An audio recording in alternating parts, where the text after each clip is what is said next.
கங் கணபதியே நம. அனைவருக்கும் வணக்கம். கந்த புராணத்தின் இந்த பதிவை உங்களுடன் பகிர்ந்து கொள்வதில் மிக்க மகிழ்ச்சி அடைகிறேன். இச்சாசக்தியாகிய வள்ளியும் கிரியாசக்தியாக தெய்வானையும் விளங்க ஞானவேல் தாங்கி மயில் வாகனத்தில் வலம் வரும் முருகப் பெருமானை நம் மன வாகனத்தில் ஏற்றி வைப்போம். 16 பேறுகளையும் தன் 12 கைகளாலும் வாரி வழங்குவான் நம் வடிவேலன். கந்த புராணம் 6 தக்ஷகாண்டம். அதில் 19 பிரம்மாவின் தலையை கிள்ளும் பைரவர் கதை.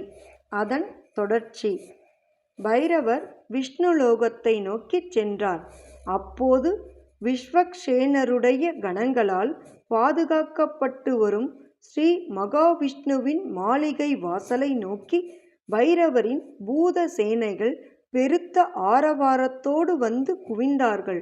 அப்போது மகா கொடியவரும் கணங்களின் தலைவருமாகிய விஸ்வக்சேனர் அப்பூத சேனைகளை மாளிகையினுள்ளே நுழைய விடாமல் வாசலிலேயே தடுத்து நிறுத்தினார்கள். உடனே பைரவர் அந்த விஸ்வக்சேனரின் கணங்களில் பளீர் என்று அறைந்து அவருடைய உயிரற்ற உடலை தம் சூலாயுதத்தின் நுனியில் கோர்த்து கொண்டு மகாவிஷ்ணுவின் சமீபத்தை அடைந்தார். அப்போது ஆதிசேஷனின் மீது சயனித்திருந்த மகாவிஷ்ணு தமக்கு அருகில் பைரவரை பார்த்ததும் பயந்து நடுங்கி பூதேவி ஸ்ரீதேவிகளோடு சட்டென்று எழுந்திருந்து பைரவரை நமஸ்கரித்து வணங்கினார்.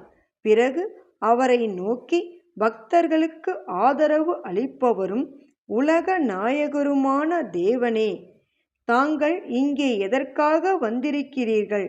தங்களை தரிசித்த மாத்திரத்திலேயே நான் கிருத்தனாகி விட்டேன். தங்களையே தஞ்சமடைந்திருக்கும் என்னை தாங்கள்தான் பாதுகாத்து அருள வேண்டும் என்று வேண்டினார். திருமாலே, நான் பிக்ஷை என்னும் காரியமாக உம்முடைய தலையின் இரத்தத்தை பெற விரும்பியே இங்கே இப்போது வந்திருக்கின்றேன். ஆகையால் என்னுடைய விருப்பத்தை நீர் விரைவில் நிறைவேற்றும் என்று பைரவர் கூறினார்.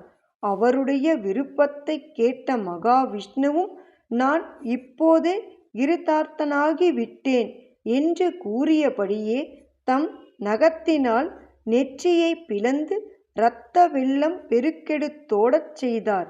இரத்தங்களையெல்லாம் பைரவரும் தம் கையில் பிடித்திருந்த மண்டையோட்டில் ஏந்தி கொண்டார். இவ்வாறு 1000 ஆண்டு காலம் வரையிலும் மகாவிஷ்ணுவின் தலையிலிருந்து பெரும் தாரையாக இரத்தம் பெருகி வழிந்து கொண்டே இருந்தது. இறுதியில் தம் உடம்பிலிருந்த இரத்தத்தையெல்லாம் இழந்துவிட்ட விஷ்ணு பிரக்ஞையற்று கீழே விழுந்து விட்டார். ஆனால் அப்போதும் பைரவரின் கையிலிருந்த கபாலத்தில் பாதியளவு கூட இரத்தம் நிரம்பவில்லை.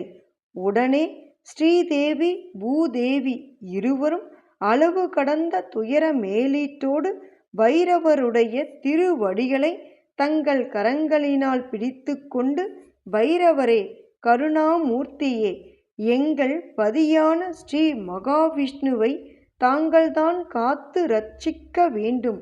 எங்களிருவருக்கும் தாங்கள்தான் மாங்கல்ய பிக்ஷை அளிக்க வேண்டும் என்று பலவாறாகவும் வேண்டினார்கள். உடனே கருணாநிதியான பைரவரும் மகாவிஷ்ணுவை உயிர் பிழைத்து எழும்படி செய்தார். மகாவிஷ்ணுவும் அற்புத சக்தி வாய்ந்த பைரவரை பக்தி பெருக்கோடு வணங்கி துதித்தார். அதன் பிறகு பைரவர் தம் பூதகணங்களின் பெருத்த ஆர்ப்பாட்ட தொன்னியத்தோடு வாத்திய கோஷங்களின் இன்னிசை முழக்கங்களோடும் அங்கிருந்து புறப்பட்டு தம் உலகை நோக்கிச் சென்றார். அவரை நீண்ட தூரம் பின்பற்றி சென்ற மகாவிஷ்ணு அவரை வணங்கி நமஸ்கரித்து சூலத்தில் கோர்க்கப்பட்டிருந்த தம் கணத்தலைவரான விஸ்வக்சேனரை விடுவித்து கொண்டு தம் இருக்கையை நோக்கி திரும்பிச் சென்றார். அதன் பிறகு பைரவரும் தம் பூதகணங்கள் புடைசூழ தம் மாளிகையை அடைந்தார்.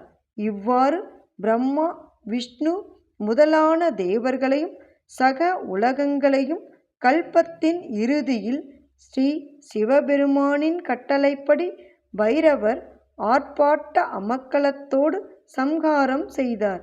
அதன் பிறகு அவர் தம் மனம் போனபடி பிணங்களின் தலைகள் கோர்க்கப்பட்ட முண்டங்களின் மாலைகளினால் தம்மை அலங்கரித்து கொண்டு தம் நெற்றிக் கண்ணில் இருந்து சுடர்விடும் அக்னி ஜுவாலையால் சகல பிணங்களையும் எரித்து அந்த மயானத்திலேயே சாம்பலை மேனியெங்கும் பூசிக்கொண்டு சகல தேவர்களையும் தம் சக்தியினால் நாய்களாக செய்து கொண்டார்.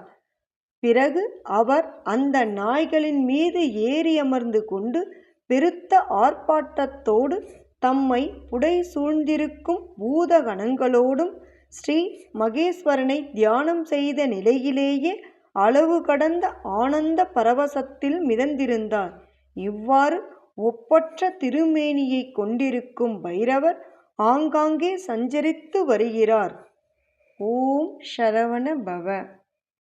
எண்ணிய பொருளை அருளச் செய்யும் கந்த புராணத்தை காதலுடன் இப்புவியில் படிப்போர் கேட்போர் நினைப்போர் யாவரும் பசு பத்தினி உறவினர் புத்திரன் ஆகிய அனைவரோடும் ஆனந்த வாழ்வை வாழ்ந்து இந்திரனைப் போல தலைமைத்துவமும் இன்பமும் மிக்க வாழ்வையும் வாழ்ந்து இறுதியில் பரமானந்த நிலையாகிய சிவபத பேரும் பெறுவர். வேலும் மயிலும் சேவலும் துணை. கந்த புராணத்தின் தொடர்ச்சியை தொடர்ந்து கேட்க நமது ஆர்கேஎன் காலம் சேனலை சப்ஸ்கிரைப் செய்து பெல் ஐகானையும் கிளிக் செய்யுங்க. இந்த பதிவினை நமது ஆன்மீக அன்பர்கள் அனைவருக்கும் மற்றும் புராணங்களை கேட்க விரும்புபவர்களுக்கும் ஷேர் செய்யுங்க. பிடித்திருந்தா மறக்காம லைக் பண்ணுங்க, கமெண்ட் பண்ணுங்க. தொடர்ந்து கேட்பவர்கள் அனைவருக்கும் எனது மனமார்ந்த நன்றி. நாளையும் வருவான் நமது வடிவேலன்.